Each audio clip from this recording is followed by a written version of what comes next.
नमस्कार, मैं अंजना और आप देख रहे हैं ईश्वर इंडिया न्यूज। आइए एक नजर डालते हैं इस वक्त की बड़ी खबर पर। बीदर के प्रताप नगर स्थित जन सेवा स्कूल में 10वीं कक्षा के एक युवक ने स्कूल की इमारत से कूदकर अपनी जान दे दी। पुलिस विभाग के अधिकारियों का कहना है कि मामले की जांच और सत्यापन किया जा रहा है। आने वाले दिनों में जांच पूरी होने के बाद सच्चाई सामने लाई जाएगी।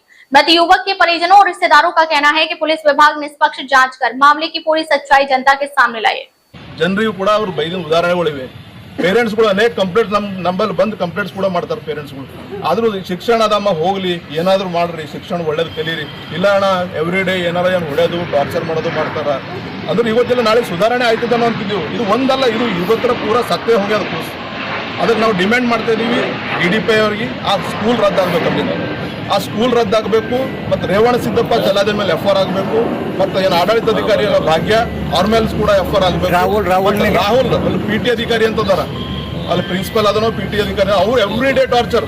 ಮೊನ್ನೆ ಕೂಡ ಅವ್ರ ಮಮ್ಮಿಗೆ ಹೇಳ್ಯಾನಂತ ಹುಡುಗ, ನನ್ ತೋಲ್ ಹೊಳ್ಳೆತಾರ ಮಮ್ಮಿ, ನಾ ಸ್ಕೂಲಿಗೆ ಹೋಗಲ್ಲ, ತೋಲ್ ಹೊಳ್ಳೆತಾರ ನಾ ಸ್ಕೂಲಿಗೆ ಹೋಗಲ್ಲ. ಇಲ್ಲ ಮಗ, ಈಗ 10th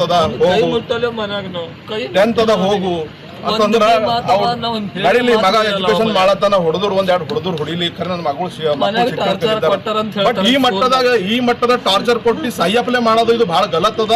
ಅವ್ರ ಮೇಲೆ ಇಮಿಡಿಯೇಟ್ ಪೊಲೀಸ್ ಇಲಾಖೆ ಕ್ರಮ ತಗೋಬೇಕು. ನಾವ್ ಈಗಾಗಲೇ ಪೊಲೀಸರು ಕೂಡ ಬಂದಿದ್ದಾರೆ, ಅವ್ರು ಬರ್ಕೋತಾ ಇದ್ರು, ಇಲ್ಲ ನೀವೇ ಬರ್ಕೊಡ್ರಿ, ನೀವೇ ಕರೆಕ್ಟ್ ಆಗಿ ಬರ್ಕೊಡ್ತೀರ ಪಾಪ ಅವರು ಕೂಡ ನಮಗೆ ಸಹಕಾರ ಮಾಡಿದಾರೆ. ಅವರಿಗೂ ಕೂಡ ನಾವು ಪಾಸಿಟಿವ್ ಆಗಿ ಹೇಳ್ತಾ ಇದೀವಿ. ಇದು ಕಂಪ್ಲೀಟ್ ಸೀರಿಯಸ್ ಅದ ಸರ್. ದಯವಿಟ್ಟು ಇವ್ರ ಮೇಲೆ ಏನ್ ರೇವಣ ಸಿದ್ದಪ್ಪ ಜಲಾದಿ ಅವರು ಅದಾರ ಮತ್ತು ಅವ್ರ ಮೇಲೆ ಮತ್ತು ಭಾಗ್ಯ ಮತ್ತು ರಾಹುಲ್ ಮೇಲೆ, ಈ ಮೂವರ ಮೇಲೆ ತಾವು ಕಂಪ್ಲೇಂಟ್ ದರ್ಜ್ ಮಾಡಬೇಕು ಮತ್ತು ಅವ್ರ ಮೇಲೆ ಕ್ರಮ ತಗೋಬೇಕು ಮತ್ತು ಅವ್ರಿಂದ ಸಾಳಿ ಇಮಿಡಿಯೇಟ್ ಆಗಿ ಬಂದ್ ಮಾಡ್ಬೇಕಂತಕ್ಕಂಥ ಮಾತನ್ನು ಹೇಳ್ತೀವಿ. ನೀವು ಬೇರೆ ಕಡೆ ಹಾಕೋರು, ನಮ್ಮ ಶಾಲೆಗೆ ನಾವು ಬಂದ್ ಮಾಡಿ ಅಂತ ಹೇಳ್ತಿಲ್ಲ. ನೀವು ಬೇರೆ ಕಡೆ ಆ ಸ್ಥಳ ಬದಲಾವಣೆ ಮಾಡ್ಕೊರಿ, ಯಾಕಂದ್ರೆ ಬಹಳಷ್ಟು ಟಾರ್ಚರ್ ಆಗ್ತಾ ಇದೆ. ಆ ಸ್ಕೂಲನ್ನ ಬೇರೆ ಕಡೆ ಬದಲಾವಣೆ ಮಾಡಬೇಕಂತ ನಮ್ದು ಆಗ್ರಹ ಅದ. अब तक लिए बस इतना ही, फिर मिलते हैं एक ऐसे ही बड़ी खबर के साथ। अब तक नमस्कार और देखते रहिए ईश्वर इंडिया न्यूज।